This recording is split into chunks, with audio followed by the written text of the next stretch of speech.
Hey, what's up you guys, it's Connor, and today I'm going to be continuing my 2016 reading wrap-up with books 66 through 70. I've only got 5 left before I reach my Goodreads goal, which is awesome. That's like, I reached it no sweat. I didn't think that I was going to be reading this quickly, but obviously I have been. So the 66th thing that I read this year is going to be The Death of Dolgath by Michael J. Sullivan. This is the 3rd book in the Rhaenyra Chronicles series, which is a prequel series to the Rhaenyra Revelations.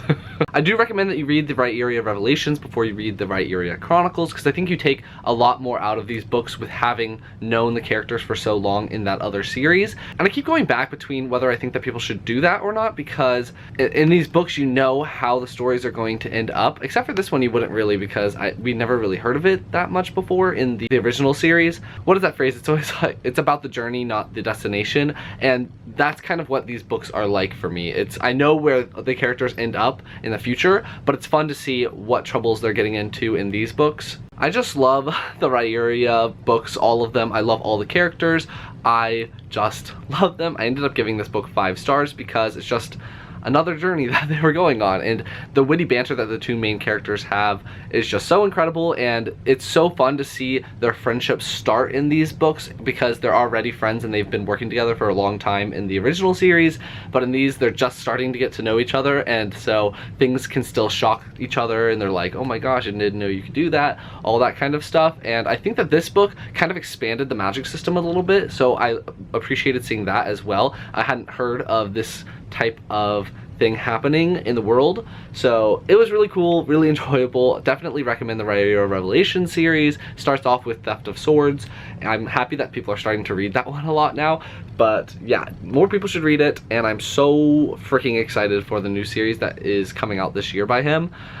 Yes, I really want to read that one. Also, this series is written where every single book can be a standalone because he doesn't know how many books are going to be in the series. So as long as fans still want more stories and want to see more books and are willing to support him in making more books, then we will have more. But for now, it's just a trilogy. So I said that I completed the series in my spreadsheet, but it could potentially be expanded in the future, but every single book can be the last book in the series, if that makes sense. The next book I read is the last book in the Artemis Fowl series by Eoin Colfer, and that is The Last Guardian. And I have been reading this series for so long, so many years. I started the first 3 books a long time ago, and then I decided to continue the series more recently within the last couple of years, and so it was fun to get back into this world and kind of see where all the characters are going to end up. This book, while I enjoyed it, is definitely not for everyone. I think that the series ends very openly, so you don't really know where the characters end up, and it's kind of a little bit frustrating in that respect because you've been following them for so long that you just kind of want a concrete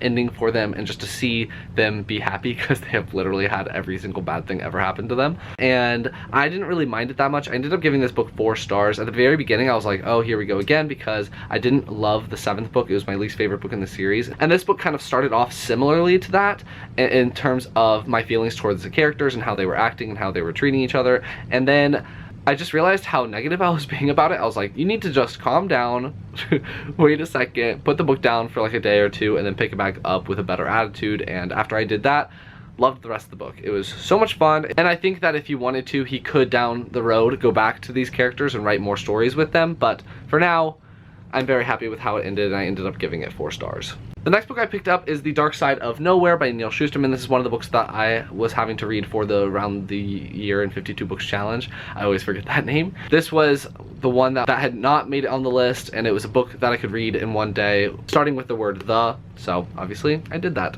What I thought this book was about was a boy living in a town, and things start to go a little bit weird and wonky, and he is trying to figure out what is happening with the town. And I thought that that was going to be the story, but it's not the story. The mystery part of the story only lasts for like, I don't know, a couple of chapters, and then you already know what's happening. And so the story takes a turn. It mainly addresses racism and interracial relationships and stuff like that, and I should have expected that, because every single book that Neal Shusterman writes deals with some type of moral question or something like that. So for this one, it was about racism and the dangers of ethnocentrism, and so I really liked those messages, but I thought that the story was lacking a little bit. So I had a hard time figuring out what I wanted to rate this book, because I think that the message that it has is incredible. Super important. Ethnocentrism is obviously terrible. Don't have it. Stay away from it. But the actual story I didn't think was that compelling. So I don't know, I ended up giving it 3 stars on Goodreads. It's probably a 3.5 in my head, but I did really enjoy it. I read it very quickly, as I said before, and I do recommend the book, but it's not going to be the best thing that you've ever read. I just think that it has a very strong positive message that many people would benefit from having. I'm going to do a whole video talking about Neal Shusterman and all the books that I've read by him, because I literally have liked every single one. I think that he is an amazing author, and I think that he has a lot of messages to tell people, and so I'm very excited to read more books by him. I'm going to read 2 more books by him. I just bought them, so they will be in an upcoming haul, but I will be reading those, and I'll be doing a video on Neal Shusterman as like an author and all the books that I love by him. So yeah, look forward to that. The 69th thing that I read is going to be The 7 Deadly Sins Volume 1 by Nakaba Suzuki. To be honest, I was a little put off by this volume. So this character is very weird. He is grabbing girls' butts and like shoving his faces in their boobs a lot, and I just didn't like that because it was just really awkward to like read about and see it happening, and I just didn't like it because I know that in the future of the series he becomes less like that, because I've seen the anime and that's kind of the direction that it went, was less of him being weird like that and more of him just being a good guy.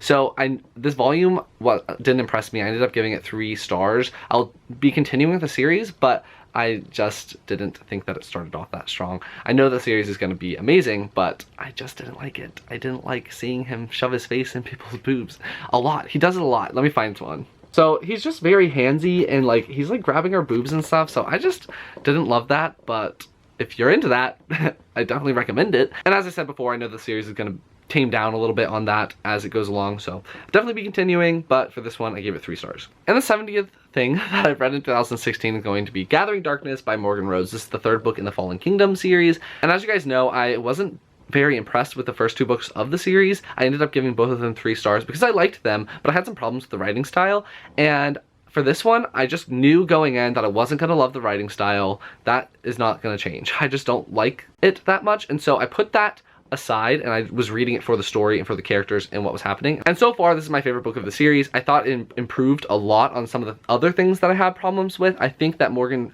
took advantage of her secondary characters so much more in this book. They were so much more fun to read about, and I really liked seeing where all the characters were ending up and the way that they were weaving their storylines together. I just thought it was really interesting, and I really liked those aspects of the story. The characters obviously still don't have that character security that most other books have, so don't get too attached. But I think that she allowed her secondary characters and the characters around the main 4 to really shine and to really make impacts on the story. And I really enjoyed those parts of the book and the story. I also like that the magic system has been expanded a lot and a lot more explained, and you get to meet a lot of people that have knowledge of the magic in this world, and so I really enjoyed learning about that. And I also just liked the plot in general a little bit more. Things start to get crazy. I'm very excited to continue along with the series now, which is so weird because I like was not enthusiastic about it before. I am definitely going to be continuing along to the 4th book soon, and I definitely want to go back and read the prequel series, whatever that one's called.